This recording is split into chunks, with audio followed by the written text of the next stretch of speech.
Not trust. Not yet. But the first fragile thread of loyalty born not from safety but survival. Because for all his violence and mystery, Jun Ryu had done one thing no one else ever had. He'd risked his life to make sure she lived. Outside, thunder rolled over the city, and with it, a new truth settled in Mandisa's chest. Whatever this man's story was, she was now part of it. And there was no going back. They left the city before dawn. The rain had stopped, but the world still smelled of smoke and metal. Mandisa sat behind him on the motorcycle, her arms wrapped tight around his waist as the dark shapes of Johannesburg fell away into open countryside. Neither of them spoke. The silence between them was thick, not of comfort, but exhaustion and disbelief. Every time she closed her eyes, she saw flashes of last night. Shattered glass, shouting, the cold gleam of guns. And his voice, calm in the chaos. Don't stop. Don't look back. By the time the sun rose, they'd left the highways far behind. The air grew cooler, the road narrower, until finally June turned off into a gravel path that wound toward the mountains. A lone cabin appeared on the slope, small, weather-beaten, almost invisible beneath the trees. This is it? Mandisa asked as the bike rumbled to a stop. He nodded once. Old safe house. No one knows it exists. She slid off, legs shaky. You have safe houses? In South Africa? I have them everywhere, he said, scanning the tree line. Or I used to. Inside, the cabin was bare but functional. 2 rooms, a wood stove, and shelves lined with canned food. June checked every window, every corner, his movements silent and practiced. Mandisa watched him, her nerves raw. You've done this before, she said quietly. He didn't look up. Too many times.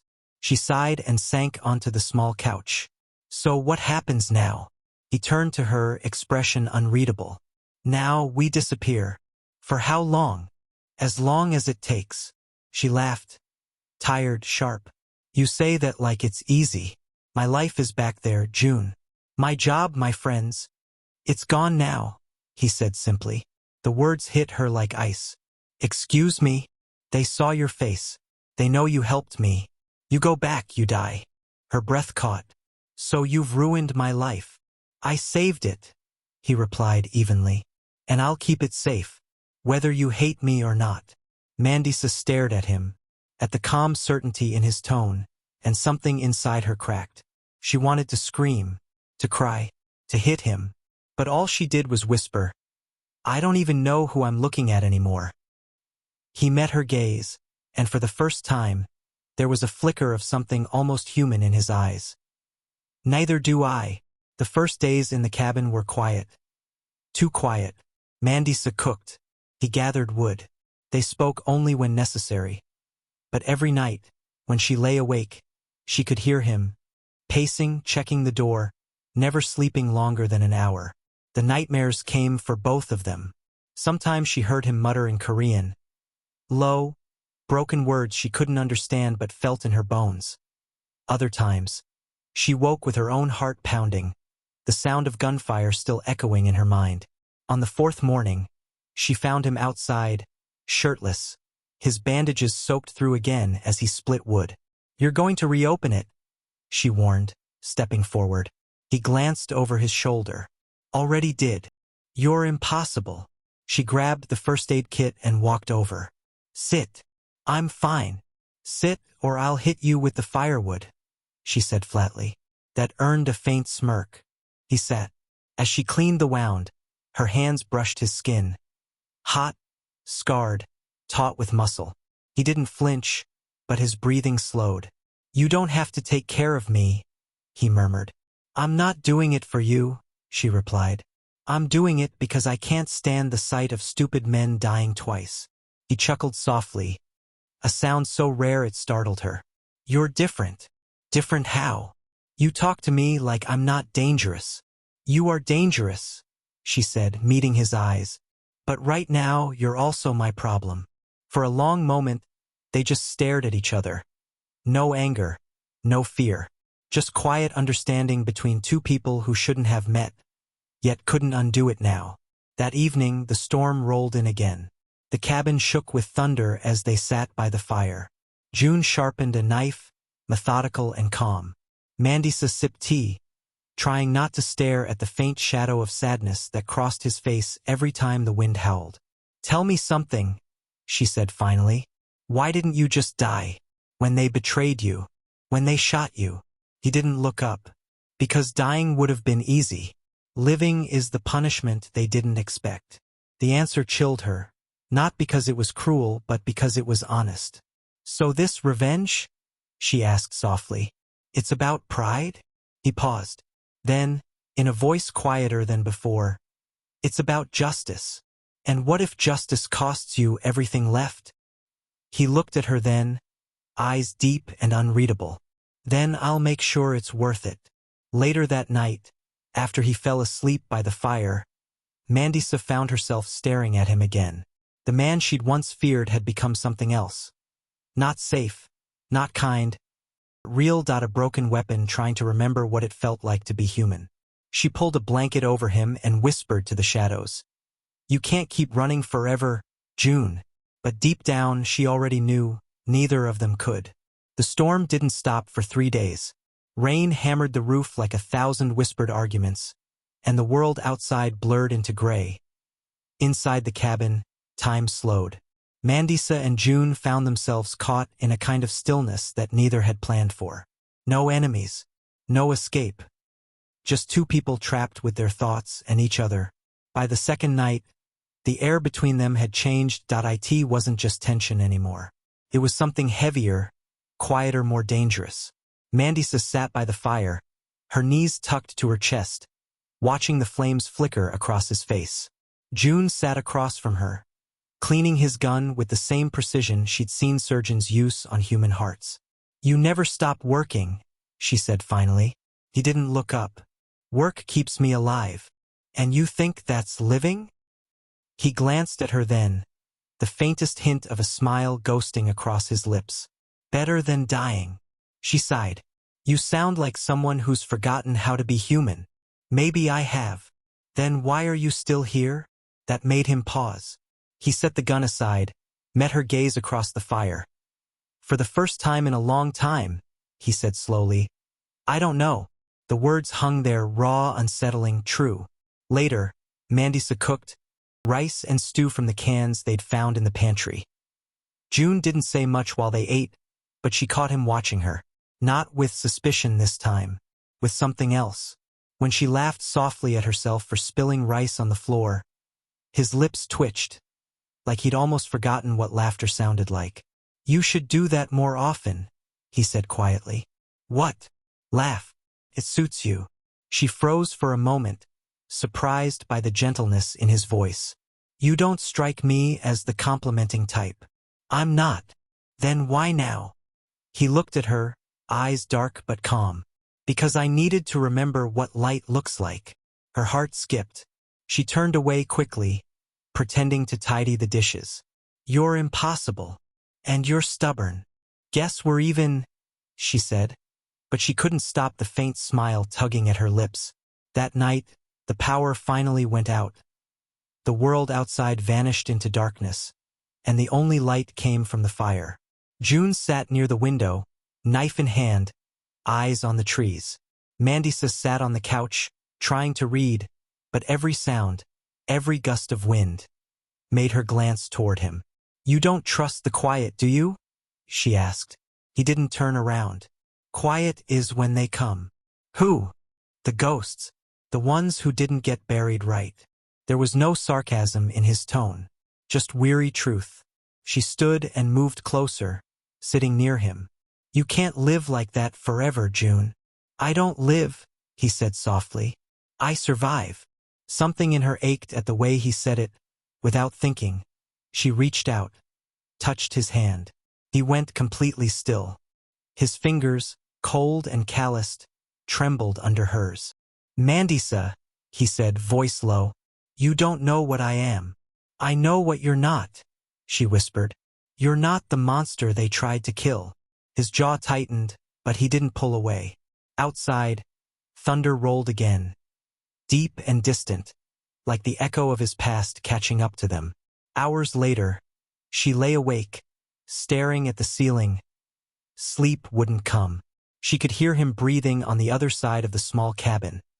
Steady, heavy, a rhythm that somehow made her feel safer than she wanted to admit. Somewhere between the fear and the warmth, her heart betrayed her, and in that quiet, she realized with horror and wonder both. She was starting to care. Not for the man he had been, but for the broken soul trying to find his way back. The next morning, when the rain finally stopped, sunlight poured through the window. Mandisa stepped outside, the air fresh, the grass glistening. For the first time in days, she felt something almost like peace. But when she turned, she saw June standing in the doorway, his expression hard again, his posture rigid. "What is it?" she asked. He held up a small device, a tracker, blinking faint red. "They've found us," he said grimly. Her heart dropped. "What do we do?" He looked past her toward the horizon, eyes cold as steel. "We run," he said. "But this time, I'm not just running." They were gone within the hour. June tore through the cabin like a man who'd done this 100 times. Packing weapons, hard drives, cash, a black duffel bag that looked too heavy for what it carried. Mandisa followed, adrenaline replacing fear. "How did they find us?" "Tracker was embedded in my jacket," he said, his voice sharp and controlled. "Which means one of my own men planted it before they shot me." Her eyes widened. "So the betrayal wasn't just business. It was personal," he finished, "and I intend to return the favor." They left the cabin just before sunrise, driving down the mountain road in a beat-up Land Rover that coughed black smoke. Mandisa gripped the seat as June drove like a man being chased by his past, because he was. "Where are we going?" she asked over the roar of the wind. He didn't look at her. "Johannesburg. I have to meet someone before we leave the country." "Leave? As in?" "South Africa isn't safe anymore," he said flatly. "They'll come for me. And for you." Mandisa's stomach twisted. "You mean I can't go back home? To my hospital?" He met her eyes for the briefest moment. "If you go back, you'll never make it to the front door." Silence. She turned to the window, tears stinging her eyes. He didn't apologize. He never did. But his hand tightened slightly on the gearshift. The smallest, strangest way of saying I'm sorry. By the time they reached the outskirts of the city, the air had changed. June parked in an abandoned warehouse yard and motioned for her to stay quiet. He checked his gun, then opened the trunk, revealing a locked steel case. Inside, false passports. Money point, two sleek pistols wrapped in black cloth. Mandisa stared. "You travel light." He almost smiled. "Old habit." She frowned. "What are these for?" He looked at her seriously. "Protection. One for me. One for you. I don't want a gun. You might not get to choose." He pressed the cold metal into her palm. For a second, their eyes met, hers trembling, his steady. "This isn't who I am," she whispered. He replied softly, "It wasn't who I was either." Inside the warehouse, they met an older man. Korean, tall, with graying hair and a scar along his jaw. He greeted June with a look that was half relief, half guilt. "You're alive," the man said in Korean-accented English. "Barely," June replied. "Where's the car?" "On the east side. Untraceable." "But—" The man hesitated, glancing at Mandisa. "You shouldn't have brought her." "She saved my life," June said, tone hardening. "She stays." The man sighed. "Then you'd better move fast. Sol knows you're alive. They've sent people to clean the mess." Mandisa frowned. "Clean the mess?" He didn't answer. June's hand found her wrist instead, guiding her toward the exit. They reached the car. A sleek black SUV with tinted windows, just as a bullet shattered the side mirror. Mandisa screamed. June shoved her down behind the vehicle, pulling his gun in one smooth motion. "Stay down," he barked, returning fire toward the rooftops. The air erupted in gunfire, sharp, deafening. June moved like liquid steel, precise, relentless. Mandisa stayed low, heart pounding, watching him in a blur of fear and awe. When he ran out of bullets, he dove beside her, grabbed her hand, and pulled her toward the alley. Run! They sprinted between walls slick with rain and grime, gunshots echoing behind them. Mandisa's lungs burned, her shoes slipping on the wet ground. "Where are we going?" she gasped. "To the river," he said. "There's a tunnel. From there, we disappear." They reached the underpass just as two men blocked their way, armed, masked, efficient. June stepped forward, eyes cold, gun raised. But before he could fire, Mandisa saw a flash of movement, one of the attackers raising his weapon. "June!" she screamed, grabbing the pistol he'd given her. Instinct took over. She fired. The bullet caught the man's shoulder, sending him crashing to the ground. Everything went still. Her hands shook. The gun felt heavy, alive, wrong. June turned, eyes wide for the first time. "Mandisa! I wasn't," she stammered. He took the weapon from her gently, his touch strangely soft. "You just saved my life." Her breath came in shallow bursts. "You said I might not get to choose." He nodded slowly. "Now you understand." They escaped through the tunnel, emerging near the edge of the city where the river met the industrial docks. By the time they reached the waiting car, dawn had turned the sky to gold. June looked at her as he opened the passenger door. "You did good," he said quietly. She swallowed. "I killed someone." "No," he said, shaking his head. "You survived someone." As he started the engine, Mandisa stared out at the horizon, her heart heavy with fear and something else she couldn't name. Because in that moment, she realized something had changed forever. She wasn't just part of his escape anymore. She was part of his war. The road to Durban cut through miles of silent countryside. Dry fields, empty gas stations, skies the color of fading ash. Mandisa sat in the passenger seat, the hum of the engine lulling her halfway into numbness. She'd washed the blood from her hands hours ago, but it still felt like it clung to her skin. June drove in silence, calm, focused, unreadable. His eyes stayed on the horizon, but she could feel the tension in every line of his body. Finally, she broke the quiet. "Who were they?" "Assassins," he said simply. "Hired by my second-in-command, the one who betrayed me. And you just know that?" "I taught him everything he knows." Something in his tone, a mix of pride and bitterness, made her shiver. As they passed through a desolate town, June pulled over near an abandoned motel. He stepped out, phone in hand, making a call in rapid Korean. Mandisa couldn't catch the words, but his voice was sharp, commanding, the voice of someone used to being obeyed. When he returned, his expression was unreadable again. "I have a man waiting for us at the port," he said. "We leave tonight." She frowned. "Port? As in, by sea?" "It's the only way out without alerting the authorities." She hesitated. "You really think I can just vanish? That I can disappear from my whole life?" He looked at her then, eyes softer but no less intense. "You saved me, Mandisa. You stepped into my world. There's no walking back out." The truth landed between them like a stone dropped in still water. They stopped at a roadside diner around noon, a lonely place where the neon signs flickered and the waitress looked too tired to care who they were. Mandisa picked at her food, her mind a whirlwind. When she looked up, June was staring out the window, lost in thought. "What happens when we get to your country?" she asked quietly. He didn't look at her. "You'll be safe." "That's not an answer." He turned back, met her eyes. "In Seoul, no one touches what's mine." The way he said it made her heart skip. Not because of possession, but protection. Like he was making a vow, not a claim. Still, she couldn't ignore the chill beneath it. "And what about you? You think they'll just let you walk back in?" He gave a humorless smile. "They tried to bury me once. This time I'll choose who gets buried."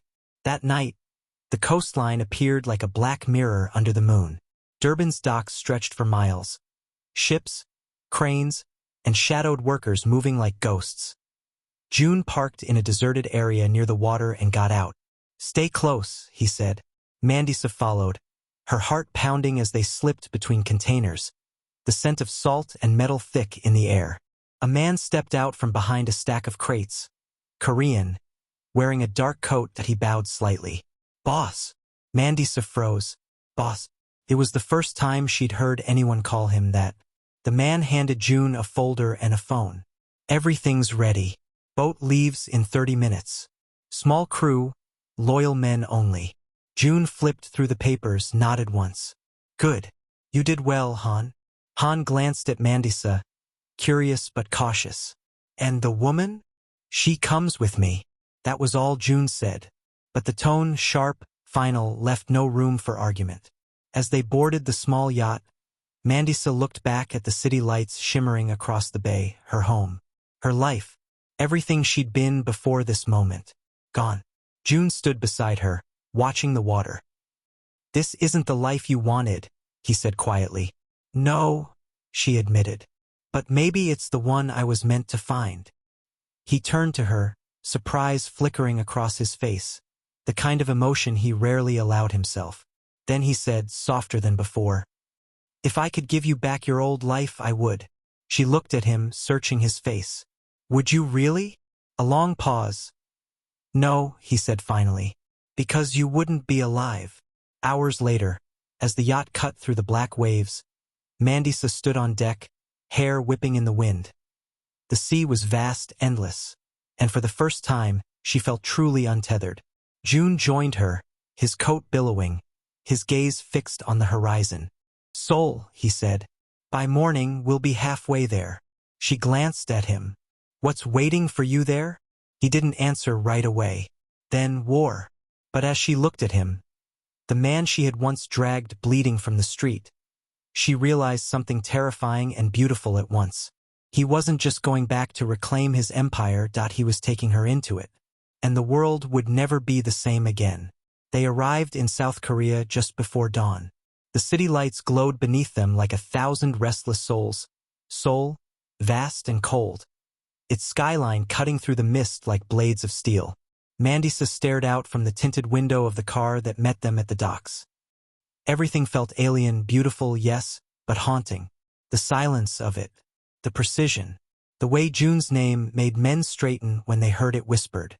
He was home, and she could feel the shift in him, the mask sliding back into place. Their car stopped in front of a building that didn't belong to any map. It looked like an abandoned warehouse from the outside. But once the steel doors opened, Mandisa saw the truth. Private fortress, security systems, cameras, armed men who greeted June with silent bows.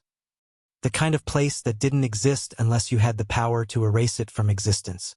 "Welcome to Darien Holdings," one of the guards said. "The empire you built." Mandisa's pulse quickened. "Empire." She turned to him, eyes wide. "This is yours." He nodded once. "What's left of it?" Inside, the main room looked nothing like a warehouse. It was sleek, modern, the walls lined with black glass screens showing stock markets, cargo routes, and faces of men she didn't recognize.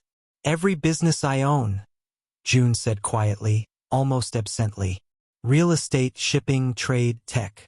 Legal on paper. Otherwise beneath it." Mandisa's eyes flicked to a screen where red lines crossed the globe. "And the ones who betrayed you?" He looked at it too. Still breathing. For now. There was no anger in his tone. Just the kind of patience that frightened her more than rage ever could. Later, he showed her the upper floor. His office, cold and immaculate, from its tall windows. The city sprawled below like a sleeping beast. Mandisa walked to the glass, her reflection merging with the lights.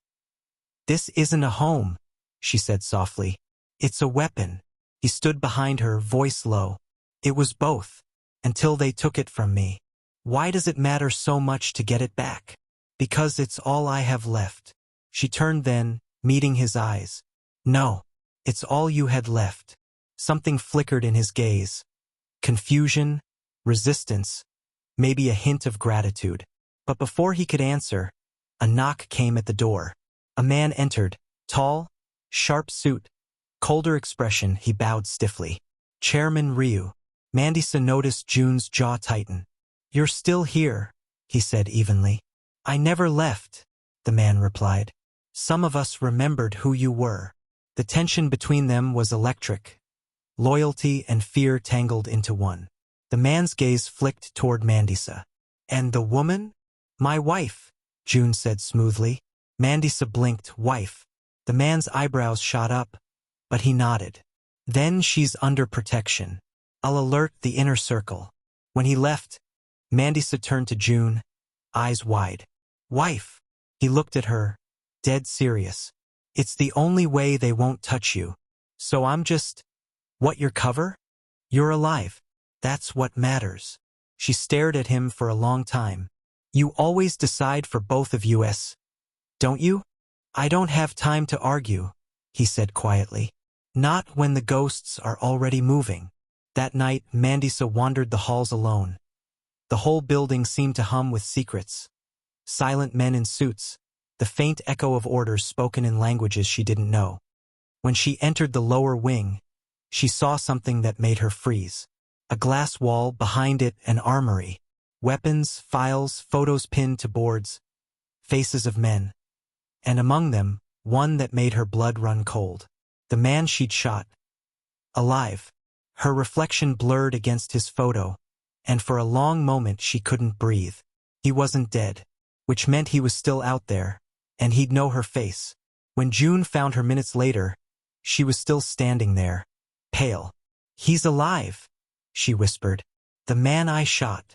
June's expression hardened. I know. You knew. He crawled out before my men could finish the job. He's working for my traders now. So what happens when he comes for me? June stepped closer, his voice low and certain. Then I'll burn everything between us and him. Mandisa looked up at him, at the dangerous calm in his eyes, and for the first time, she wasn't sure if she was safer with him or against him. That night, as the city lights bled through the windows, Mandisa couldn't sleep. She stood by the glass, staring down at Seoul, at the glittering empire she didn't understand, and the man whose darkness both terrified and protected her. Behind her, June's voice broke the silence. I never asked for you to save me, he said quietly. But you did, and that means you're part of this now, part of me. She turned, meeting his gaze in the reflection. And what if I don't want to be part of your empire? Then I'll make it yours, he said simply. And for the first time, she saw it. Not just the danger, but the devotion buried deep beneath the ruin. The first morning in Seoul felt like waking up inside a dream she didn't belong to. Mandisa stood before the tall window of June's penthouse, a tower of black glass overlooking a city that never slept. The skyline stretched for miles, cold and magnificent, as if built from ambition and regret. She pressed a hand to the glass, watching the blur of cars below. Somewhere out there, people lived ordinary lives, went to work, fell in love, fought over coffee. And she was here, in the fortress of a man the world called a ghost. When June appeared, dressed in a sharp black suit, she almost didn't recognize him. Gone was the wounded survivor she'd nursed in the shadows. Before her stood the man his enemies feared, Ryu Jun-ho, the silent king of an empire that ran on money, fear, and secrets. Where are you going? She asked as he adjusted his cufflinks. Meeting. I have to show them I'm not a rumor. And me. He paused, looking at her. You stay here. No one is to see you unless I say so. Mandisa frowned. You think I'm a secret you can hide? He stepped closer, eyes dark, unreadable. I think you're the only thing they can use against me. He left without another word, and the apartment felt too big, too quiet. By noon, a woman arrived, tall, poised, dressed in ivory silk. She bowed politely.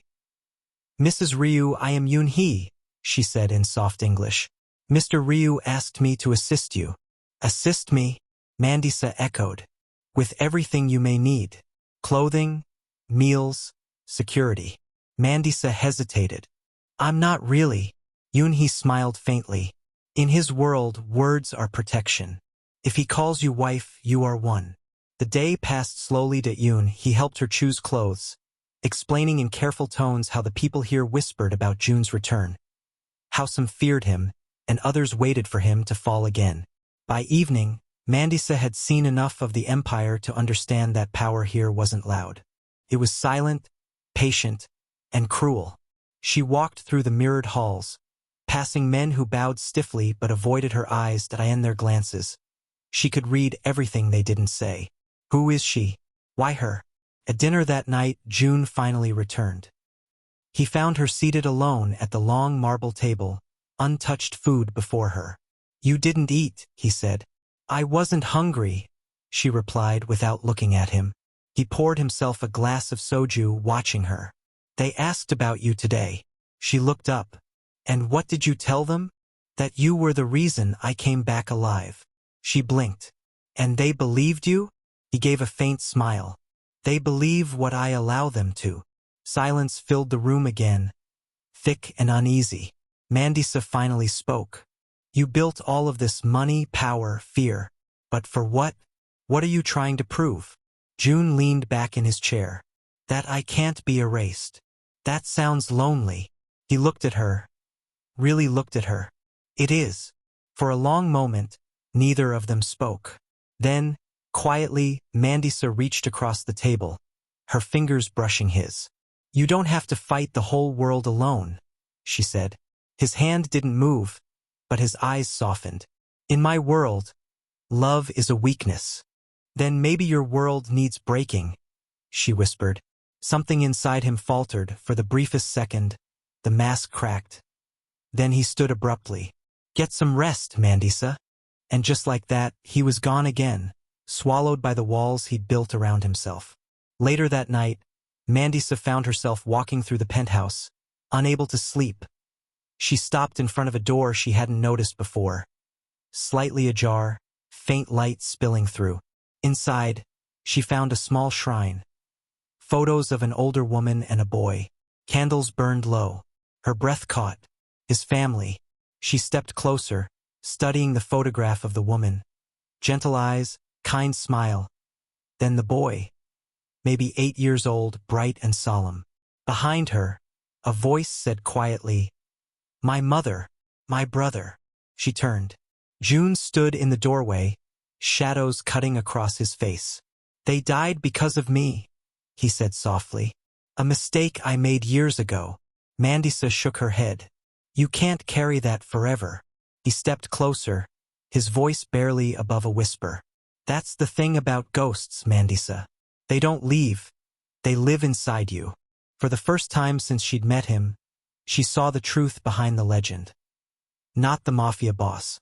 Not the king. Just a man who'd lost too much to stop fighting. Without thinking, she reached out, touched his face. He closed his eyes, a tremor in his breath, and for one fragile second, the world between them disappeared. When he opened his eyes again, the mask was gone. There was only June, raw, human, alive. "Why are you still here?" he asked quietly. She smiled sadly. "Because I already saw you at your worst, and I didn't run." He exhaled, almost like a confession. "You should have. I couldn't." He looked at her for a long, silent moment, then turned away, his voice low, almost breaking. "Then may God forgive me for what I'm about to drag you into." The rain fell hard that night, sharp, relentless, beating against the glass like warning knocks from heaven. Mandisa stood at the window, watching soul blur into streaks of silver and black. Behind her, the penthouse was filled with men she had never seen before. Men who carried power like a scent and danger like a shadow. They called it the council, the inner circle of Ryu Junho's empire, and tonight, for the first time since his resurrection, they had gathered to see if their king still ruled. June sat at the head of the long table. His posture was calm, his face unreadable, but his eyes were knives. Around him, 5 men waited. Each one was once loyal to him. Each one with blood on his hands, and perhaps, one with the blood that nearly ended him. Mandisa stood quietly behind a glass divider. He told her not to be seen, but she refused to leave. Find out what happens in their relationship in the next episode, which is coming up soon, by clicking on the notification icon. Thank you for watching. If you enjoyed the story, please do not forget to like and subscribe to our channel. Also tell us the country you are watching us from in the comments section so that we will make a story for you.